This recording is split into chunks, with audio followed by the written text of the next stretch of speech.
140-pound division. And we are underway. You see Goram in the blue and red trunks, Baltazar in the trunks, the colors of the Mexican flag. Both very nice trunks, I'll tell you. Both guys look great. As you see, this is the money round. Just a reminder, the fighters will collect a knockout bonus if they can score a stoppage. And if you want a chance to win $100, if there is a knockout in the money round tonight, comment #moneyround on the money round post on the Overtime Boxing Instagram page for a shot to get paid. Goram trying to establish the jab right away. High guard.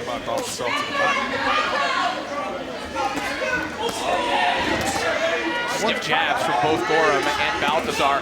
An interesting set of circumstances here, guys, for a guy like Goram and Baltazar, a 16-0 fighter, a 12-1-1 fighter, fighting in a 6-rounder. They probably are going to be fighting at a tempo that maybe is a little bit different than they would expect.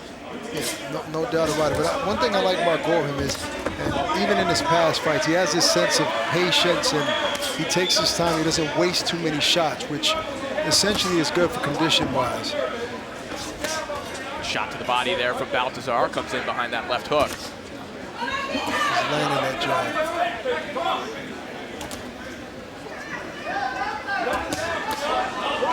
You know, I thought I was going to see like a big disparity in speed. I'm not seeing that. Good right hand there from Goram, and he follows it up with the left hook to the body. That's a good point, Barack. Both guys seem to match each other in speed. Right, there's not a big speed difference, but the only thing is that the sharper punches are coming from Goram. And I think the jab is setting the tone. Even though they both throwing jabs, Goram's is getting there first and harder. And both guys have landed similar shots here in the opening round, but in particular, it's that jab from Goram and nice left hook up top there from Goram as well, landing with a lot more velocity than the ones coming from Baltazar. Right, and the reason why Goram's punches are landing first is because Baltazar has this style where his head is like a little bit past his knee. Yeah, and his hands are down. Goram has that high guard style. Nice right hand, and look at that left hook to the body. I think that one hurt him. Yeah. I think that one hurt. Look, that right hand dropped a little bit more. Absolutely. I mean, to your point, Barack, not only is Baltazar's head out in front of his body, they're in front of his hands. I mean, this has been target practice for the last 30 seconds here for Goram. You're only supposed to do that if you're Roy Jones Jr., you know, because you're fast enough to get out of the way. Look, Baltazar is trying to answer back. He's being beaten to the punch right now. Oh, switch to southpaw stance, Baltazar.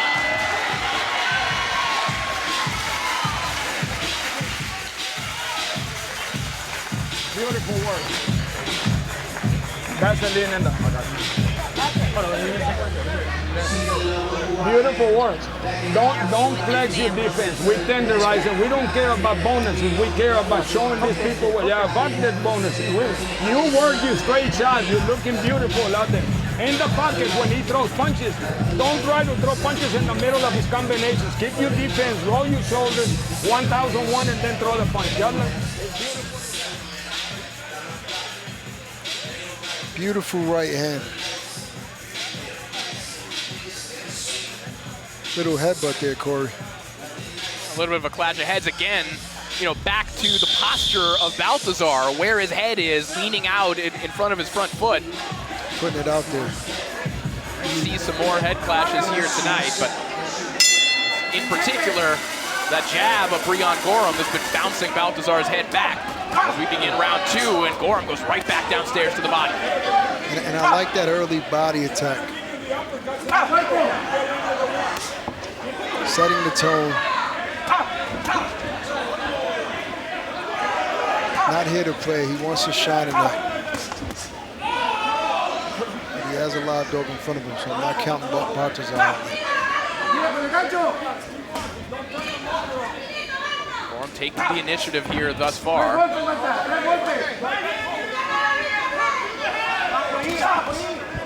Goram's been spending a lot of time sparring with Shakur Stevenson here in Houston at the J. Prince Gym.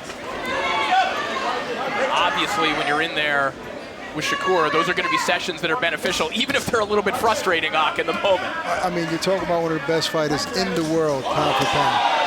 Right hand over the top there for Goram. Only good lessons. Well, when you're used to sparring with a target like Shakur Stevenson, someone like Baltazar, It's easier to a hit. whole lot easier. To hit, right. Nice right hand again over the top there from Goram. Baltazar knocked off balance, but a bit of a footwork issue there rather than the impact of the right hand.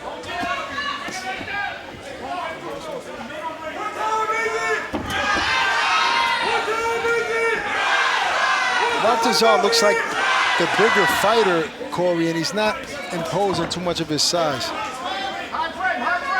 Hearing the audience here in Houston starting a chance of grind time for Breyon Gorham. 23-year-old who turned pro at 19 as Goram flashes a little head movement in defense.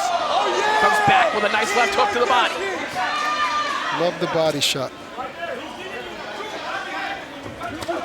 Absolutely everything cooking for Breyon Gorham right now as he lands another flush right hand. And as I said earlier, Corey, he's not wasting shots. He's very economical with his shots, not just trying to steamroll Baltazar, but picking his shots. Left hook there from Goram. Baltazar went the 10-round distance in just his 4th professional fight, which obviously is a rarity for a fighter who isn't an Olympic medalist.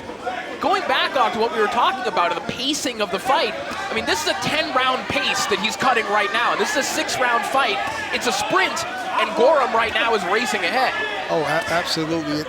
And Corey, his style is very similar to Floyd's new protege, Carmel Martin. He fights very similar to him. I like his style. Nice right hand a moment ago there from Baltazar. Trying to get himself back into this fight. Yeah. The dominance thus far from grind time Goram. Baltazar's going to have to do something different in this next round and moving forward in the fight to maybe make Gorman honest. He has to land something. All right, well, Barack is actually standing by with the family of Breyon Gorham. Barack. All right, yo, check this out. We're in the crowd. First of all, we're in the VIP section, and we're with the family of Goram. We got his mother, we got his brother. Right now, is it more excitement or nerve? More excitement. My baby is ready.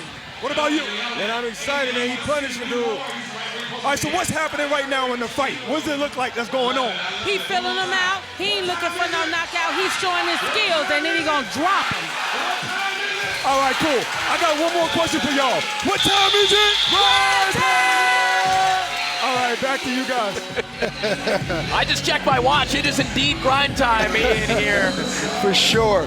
And they seem very excited and happy because our son is having a phenomenal performance thus far. Round 3 underway. Again, this one's scheduled for 6. Our opening contest between Breyon Gorham and Luis Baltazar III. Break, stop.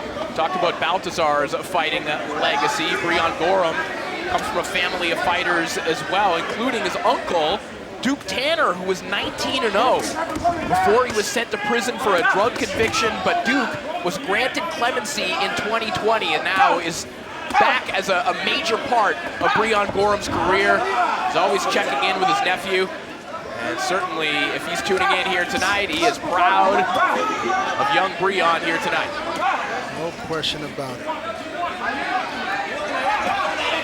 That 1-2, Corey, has been landing at will all night. Well, and after that 1-2, we saw Goram take that step around, add a little bit something to the 1-2, getting a little bit more creative with his offense as Baltazar tries to find something to the body, but good defense again from Goram. So what are you saying right now? Are you saying that you thought the fight was going to go in a different way? Is Baltazar showing that, you know, he means business or what? No, I just feel that Goram is too much for him right now. I think that, you know, when we say it often in boxing, levels, right? He's showing that he's a few levels above him, and he wants to make a statement tonight, and so far he's making it. This left hook there from Goram. The loss on Baltazar's record came in 2021. It was a loss to Eric Garcia, who was 12-4-1 at the time. So that may be indicative of the level that Baltazar is at. And Again, we were talking to Baltazar. Listen, this is a guy with ambitions outside of boxing as well. This is a guy with a full-time career with a salary and a pension outside of the ring. Right. And I'm saying, you know, I'm not counting any fighter out. You know, all right, maybe some of them. But I'm not counting Baltazar. Good He right just got hand. blasted with a right hand from Goram. And when I see young fighters like Goram going to the body at this stage in his career, it's a good sign, because young fighters, especially with good amateur backgrounds, tend to fight like amateurs early on in their career. Right. That stiff jab just has not stopped. Good catch. Hard right hand again from Goram. A little more zip on those shots from Goram here in round 3. And Barack, I think at this point, Goram's speed is a bit faster than Baltazar's. Oh, now, yeah. Hard right hand again, and Baltazar is hurt. And down he goes.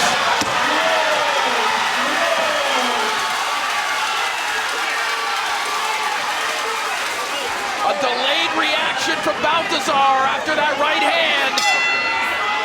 Wow, that was a powerful right hand. What a shot from Breyon Gorham. And him spinning off to the left and landing that left hook after was the one that really did the damage. That foot movement, because the way he walks up, it doesn't seem like he has great footwork, but he does when he's in motion. Yes.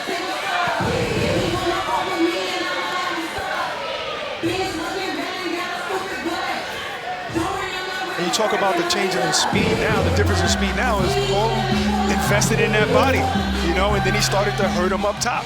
Well, guys, we're taking the tape off in the blue corner right now. There's the possibility that this fight is over. As we look back at this knockdown. They're not just retaping that fist or what? Oh. Wow.